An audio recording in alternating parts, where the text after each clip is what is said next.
The Book of Esther. God's hand of providence and protection on behalf of his people is evident throughout the Book of Esther, though his name does not appear once. Haman's plot brings grave danger to the Jews and is countered by the courage of beautiful Esther and the counsel of her wise cousin Mordecai, resulting in a great deliverance. The Feast of Purim becomes an annual reminder of God's faithfulness on behalf of his people.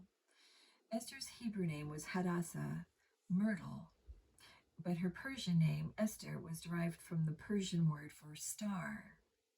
The Greek title for this book is Esther, and the Latin title is Hester.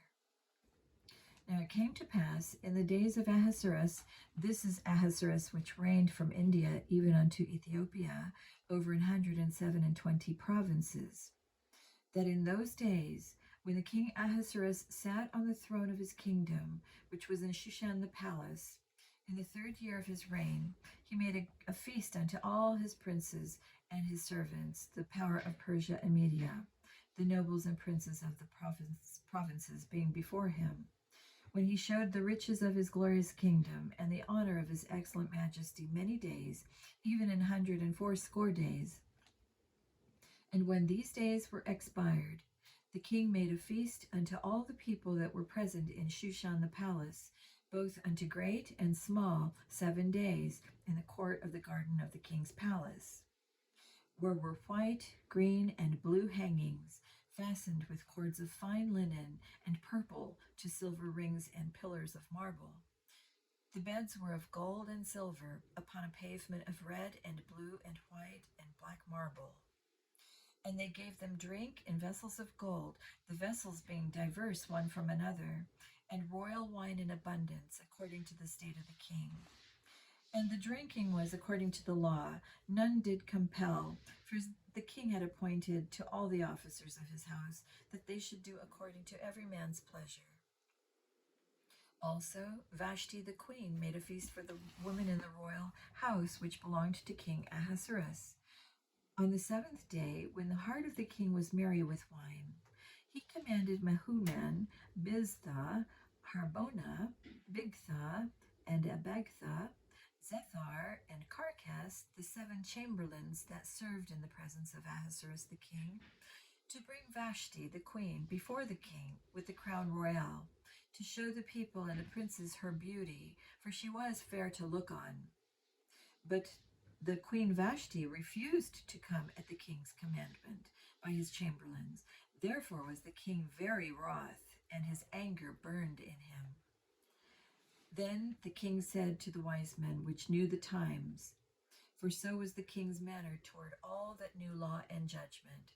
And the next unto him was Karshena, Shethar, Admatha, Tarshish, Meres, Marsethna, and Memucan, the 7 princes of Persia and Media, which saw the king's face, and which sat the first in the kingdom. What shall we do unto the queen Vashti according to the law, because she hath not performed the commandment of the king Ahasuerus by the chamberlains? And Memucan answered before the king and the princes, Vashti the queen hath not done wrong to the king only, but also to all the princes, and to all the people that are in all the provinces of the king Ahasuerus. For this deed of the queen shall come abroad unto all women, so that they shall despise their husbands in their eyes, when it shall be reported. The king Ahasuerus commanded Vashti the queen to be brought in before him, but she came not. Likewise shall the ladies of Persia and Media say this day unto all the king's princes, which have heard of the deed of the queen, thus shall there arise too much contempt and wrath. If it please the king, let there go a royal commandment from him, and let it be written among the laws of the Persians and the Medes, that it be not altered, that Vashti come no more before King Ahasuerus, and let the king give her royal estate unto another that is better than she. And when the king's decree which he shall make shall be published throughout all his empire, for it is great, all the wives shall give to their husbands honor, both to great and small. And the saying pleased the king and the princes, and the king did according to the word of Memucan. For he sent letters into all the king's provinces, and to every province according to the writing thereof, and to every people after their language, that every man should bear rule in his own house, and that it should be published according to the language of every people. Chapter 2. After these things, when the wrath of King Ahasuerus was appeased, he remembered Vashti, and what she had done, and what was decreed against her. Then said the king's servants that ministered unto him, Let there be fair young virgins sought for the king, and let the king appoint officers in all the provinces of his kingdom, that they may gather together all the fair young virgins unto Shushan the palace, to the house of the woman, unto the custody of Haggai, the king's chamberlain, keeper of the woman, and let their things for purification be given them. And let the maiden which pleaseth the king be queen instead of Vashti. And the thing pleased the king, and he did so. Now in Shushan the palace there was a certain Jew whose name was Mordecai, the son of Jair, the son of Shimei, the son of Kish, a Benjamite, who had been carried away from Jerusalem with the captivity which had been carried away with Jeconiah, king of Judah, whom Nebuchadnezzar, the king of Babylon, had carried away. And he brought up Hadassah, that is, Esther, and neither father, his uncle's daughter, for she had neither father nor mother, and the maid was fair and beautiful, whom Mordecai, when her father and mother were dead, took for his own daughter.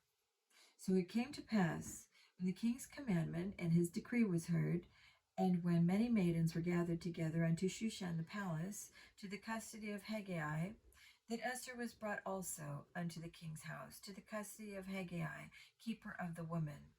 And the maiden pleased him, and she obtained kindness of him, and he speedily gave her things for purification, with such things as belonged to her, and 7 maidens, which were meet to be given her out of the king's house. And he preferred her and her maids unto the best place of the house of the woman. Esther had not showed her people nor her kindred, for Mordecai had charged her that she should not show it. And Mordecai walked every day before the court of the woman's house to know how Esther did and what should become of her. Now, when every maid's turn was come to go into King Ahasuerus, after that she had been 12 months, according to the manner of the woman, for so were the days of their purifications accomplished, to wit, 6 months with oil of myrrh, and 6 months with sweet odors, and with other things for the purifying of the woman.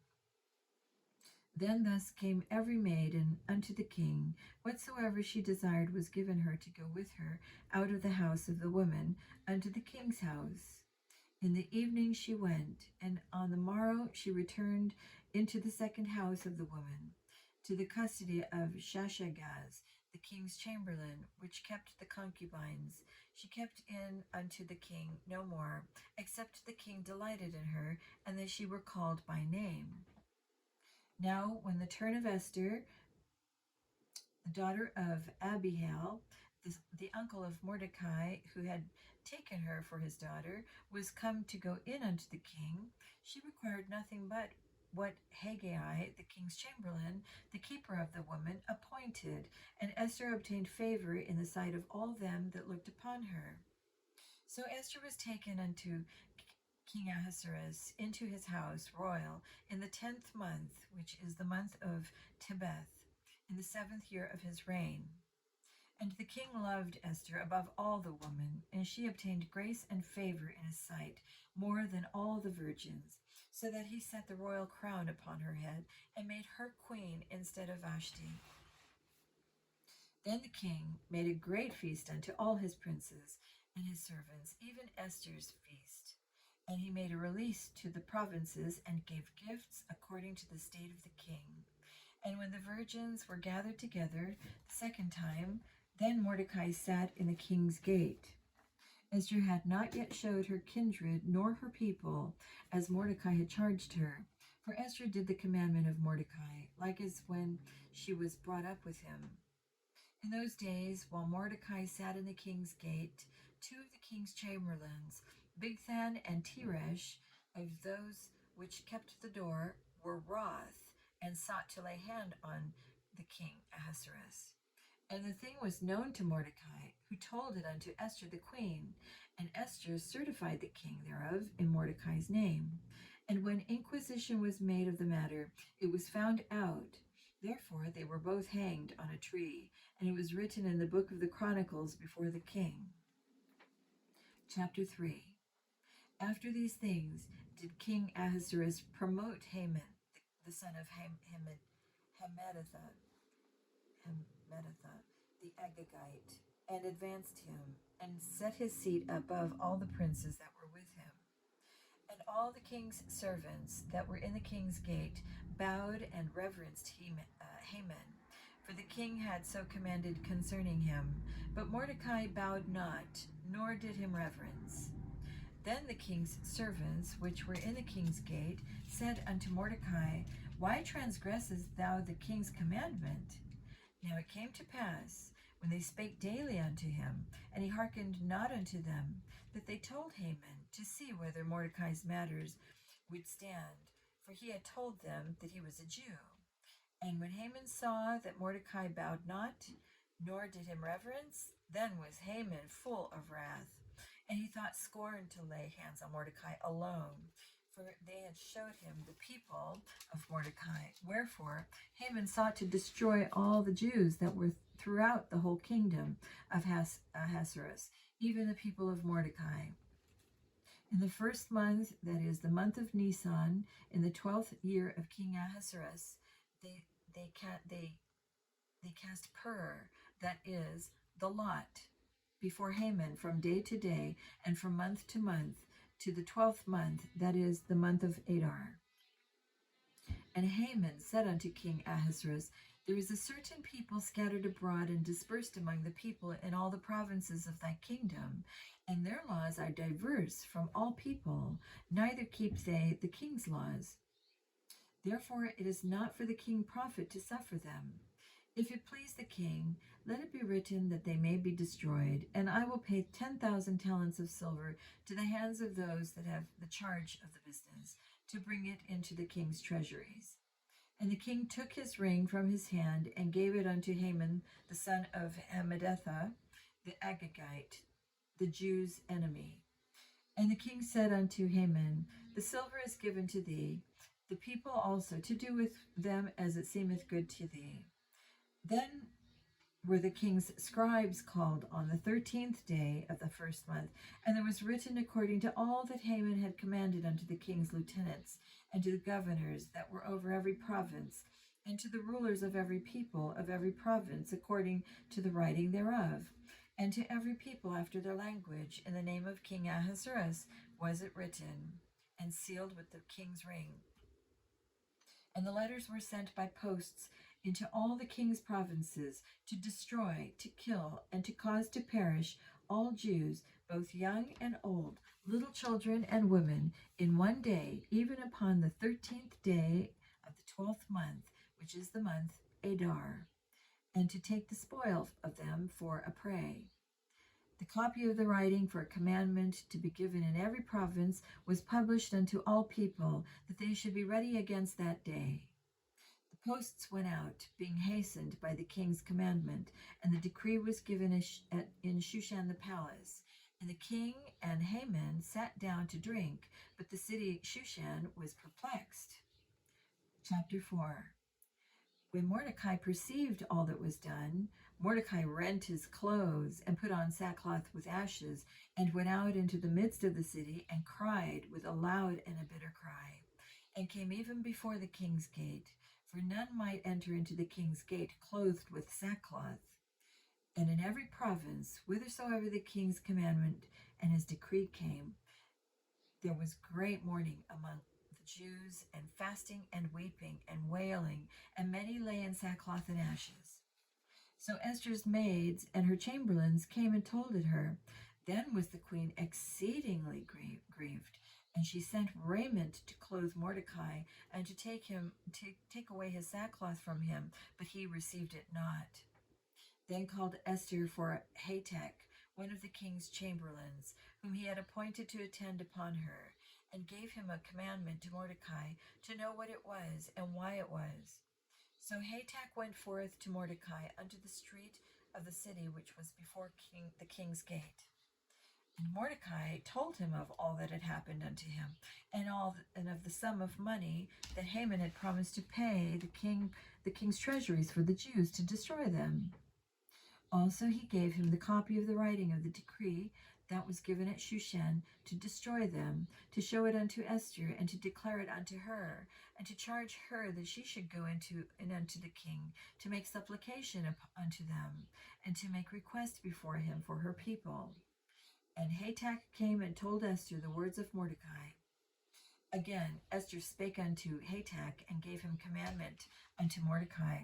All the king's servants and the people of the king's provinces do know that whosoever, whether man or woman, shall come unto the king into the inner court, who is not called, there is one law of him to be put to death, except such to whom the king shall hold out the golden scepter, that he may live. But I have not been called to come in unto the king these 30 days. And they told to Mordecai Esther's words. Then Mordecai commanded to answer Esther, think not with thyself that thou shalt escape in the king's house more than all the Jews. For if thou altogether holdest thy peace at this time, then shall their enlargement and deliverance arise to the Jews from another place. But thou and thy father's house shall be destroyed, and who knoweth whether thou art come to this kingdom for such a time as this? Then Esther bade them return Mordecai this answer. Go, gather together all the Jews that are present in Shushan, and fast ye for me, and neither eat nor drink 3 days, night or day. I also and my maidens will fast likewise, and so will I go in unto the king, which is not according to the law, and if I perish, I perish. So Mordecai went his way, and did according to all that Esther had commanded him. Chapter 5. Now it came to pass on the 3rd day that Esther put on her royal apparel, and stood in the inner court of the king's house, over against the king's house, and the king sat upon his royal throne in the royal house, over against the gate of the house. And it was so, when the king saw Esther, the queen, standing in the court, that she obtained favor in his sight, and the king held out to Esther the golden scepter that was in his hand. So Esther drew near and touched the top of the scepter. Then said the king unto her, What wilt thou, Queen Esther, and what is thy request? It shall be given thee to half of the kingdom. And Esther answered, If it seem good unto the king, let the king and Haman come this day unto the banquet that I have prepared for him. Then the king said, Cause Haman to make haste, that he may do as Esther hath said. So the king and Haman came to the banquet that Esther had prepared. And the king said unto Esther at the banquet of wine, What is thy petition? And it shall be granted thee. And what is thy request? Even to the half of the kingdom it shall be performed. Then answered Esther, and said, My petition and my request is, if I have found favor in the sight of the king, and if it please the king to grant my petition, and to perform my request, let the king and Haman come to the banquet, and I shall prepare for them, and I will do tomorrow as the king has said. Then went Haman forth that day joyful and with a glad heart. But when Haman saw Mordecai in the king's gate, that he stood not up, nor moved for him, he was full of indignation against Mordecai. Nevertheless, Haman refrained himself, and when he came home, he sent and called for his friends and Zeresh his wife. And Haman told them of the glory of his riches, and the multitude of his children, and all the things wherein the king had promoted him, and how he advanced him above the princes and servants of the king. Haman said, moreover, Yea, Esther the queen did let no man come in with the king unto the banquet that she had prepared but myself, and tomorrow am I invited unto her also with the king. Yet all this availeth me nothing, so long as I see Mordecai the Jew sitting at the king's gate. Then said Zeresh his wife and all his friends unto him, Let a gallows be made of 50 cubits high, and tomorrow speak thou unto the king that Mordecai may be hanged thereon. Then go thou in merrily with the king unto the banquet. And the thing pleased Haman, and he caused the gallows to be made. Chapter 6. On that night could not the king sleep, and he commanded to bring the book of records of the Chronicles, and they were read before the king. And it was found written that Mordecai had told of Bigthana and Teresh, two of the king's chamberlains, the keepers of the door, who sought to lay hand on the king Ahasuerus. And the king said, What honor and dignity hath been done to Mordecai for this? Then said the king's servants that ministered unto him, There is nothing done for him. And the king said, Who is in the court? Now Haran was come into the outward court of the king's house to speak unto the king, to hang Mordecai on the gallows that he had prepared for him. And the king's servants said unto him, Behold, Haman standeth in the court. And the king said, Let him come in. So Haman came in, and the king said unto him, What shall be done unto the man whom the king delighteth to honor? Now Haman thought in his heart, To whom would the king delight to do honor more than to myself? And Haman answered the king, For the man whom the king delighteth to honor, let the royal apparel be brought which the king useth to wear, and the horse that the king rideth upon, and the crown royal which is set upon his head. And let this apparel and horse be delivered to the hand of one of the king's most noble princes, that they may array the man withal whom the king delighteth to honor, and bring him on horseback through the street of the city, and proclaim it before him. Thus shall it be done to the man whom the king delighteth to honor. Then the king said to Haman, Make haste, and take the apparel and the horse, as thou hast said, and do even unto Mordecai, the Jew, that sitteth at the king's gate. Let nothing fail of all that thou hast spoken. Then took Haman the apparel and the horse, and arrayed Mordecai, and brought him on horseback through the street of the city, and proclaimed before him, Thus shall it be done unto the man whom the king delighteth to honor. And Mordecai came again to the king's gate, but Haman hasted to his house, mourning, and having his head covered. And Haman told Zeresh his wife, and all his friends, everything that had befallen him. Then said his wise men and Zeresh his wife unto him, If Mordecai be of the seed of the Jews, before whom thou hast begun to fall, thou shalt not prevail against him, but shall surely fall before him. And while they were yet talking with him, came the king's chamberlains, and hasted to bring Haman unto the banquet that Esther had prepared.